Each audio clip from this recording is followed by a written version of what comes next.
Assalamualaikum dan hai semua. Selamat datang ke YouTube channel Jom Sejarah bersama Cikgu Bunga. Okey, pada sesi perkongsian hari ini, Cikgu akan menerangkan aplikasi teknik PES, iaitu Politik, Ekonomi dan Sosial dalam KEBAD. Jom kita mulakan. Okey, teknik PES ini boleh digunakan sekiranya soalan bertanyakan tentang pendapat, ramalkan sekiranya kesan untuk soalan KEBAD, kertas 2 sejarah.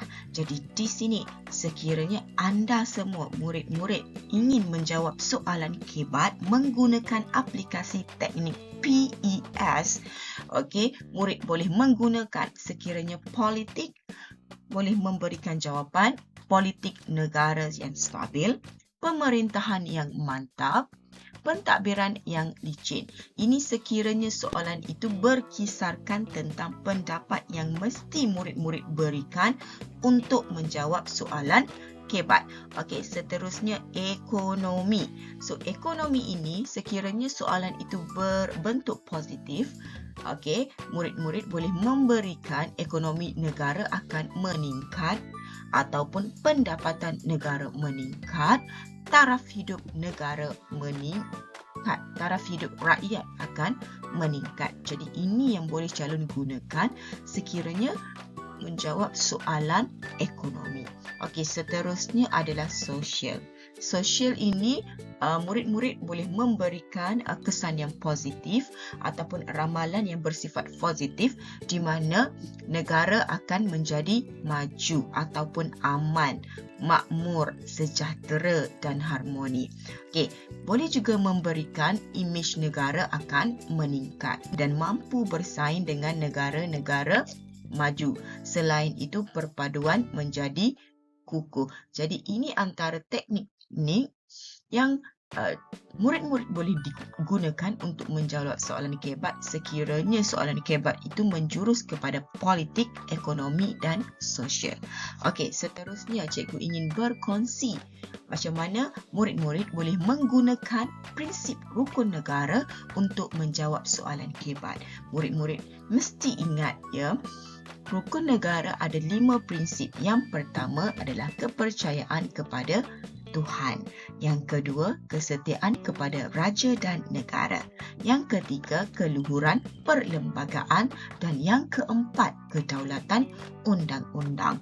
Manakala yang kelima adalah kesopanan dan kesusilaan. Jadi, bagaimana calon-calon ataupun murid-murid sekiranya ingin menjawab soalan KEBAD, di sini cikgu akan dedahkan dengan 2 cara. Yang pertama adalah dengan menggunakan kelima prinsip rukun negara untuk menjawab soalan KEBAD. Dan yang kedua, macam mana nak ingat fakta, nak ingat huraian, nak ingat contoh dan nak memberikan inferen yang sesuai menggunakan emoji dan simbol-simbol yang sesuai supaya murid boleh lebih memahami tentang cara untuk menjawab soalan KEBAD.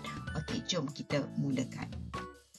Okey, yang pertama kita pergi kepada prinsip rukun negara yang pertama, iaitu kepercayaan kepada Tuhan. So di sini sekiranya soalan bertanya tentang rakyat, okey, so calon-calon boleh memberi ataupun murid-murid boleh memberi jawapan yang sesuai.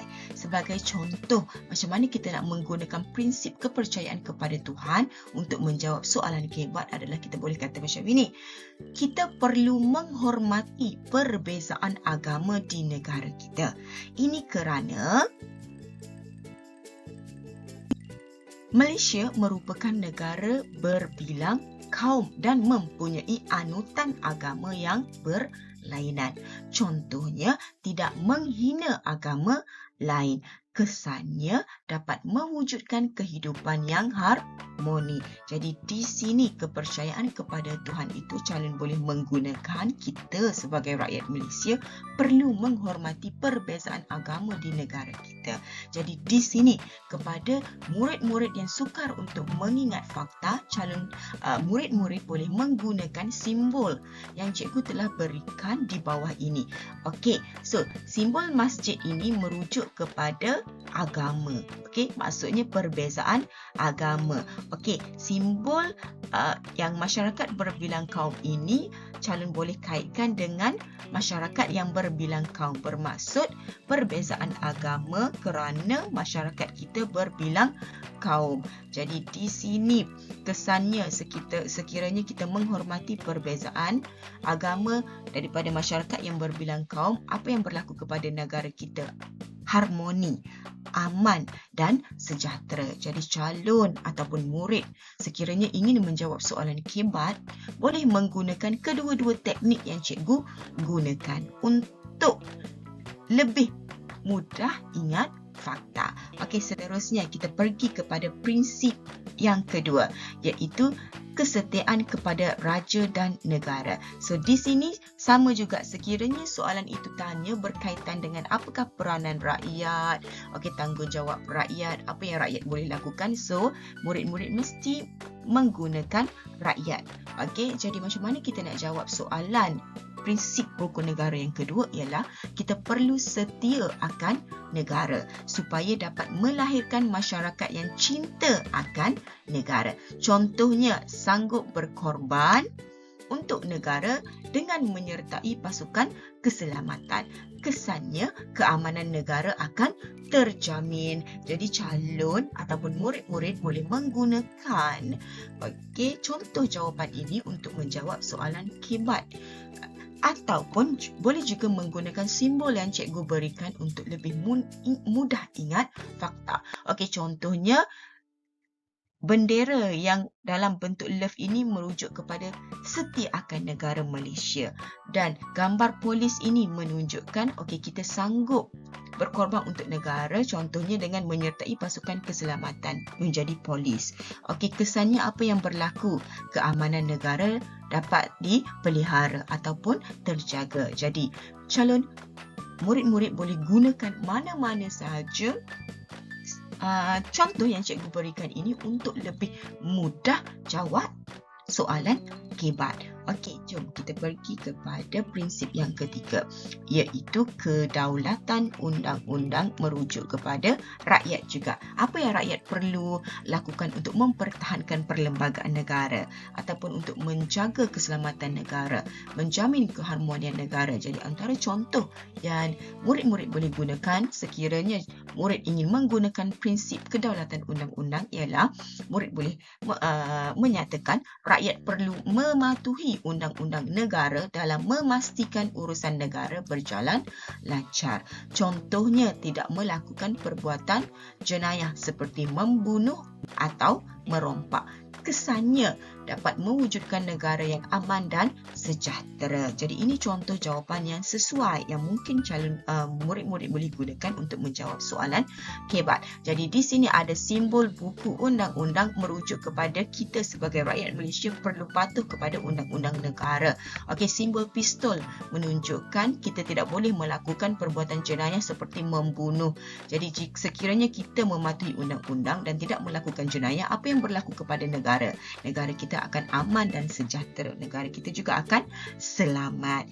Seterusnya kita pergi kepada kedaulatan undang-undang dengan merujuk kepada peranan pemimpin. Sekiranya kita nak jawab soalan tanya tentang apakah peranan pemimpin dalam memastikan keharmonian ataupun kesejahteraan rakyat, calon ataupun murid-murid boleh menggunakan prinsip kedaulatan undang-undang untuk menjawab. Contohnya, pemimpin perlulah menguatkuasakan undang-undang dalam memastikan keamanan negara terjaga. Contohnya, menjatuhkan hukuman kepada mereka yang melanggar peraturan seperti melakukan perbuatan jenayah.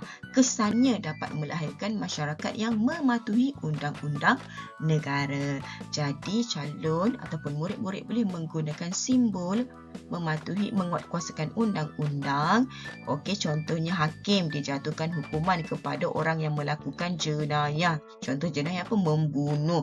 Kesannya apa yang berlaku sekiranya pemimpin menguatkuasakan undang-undang.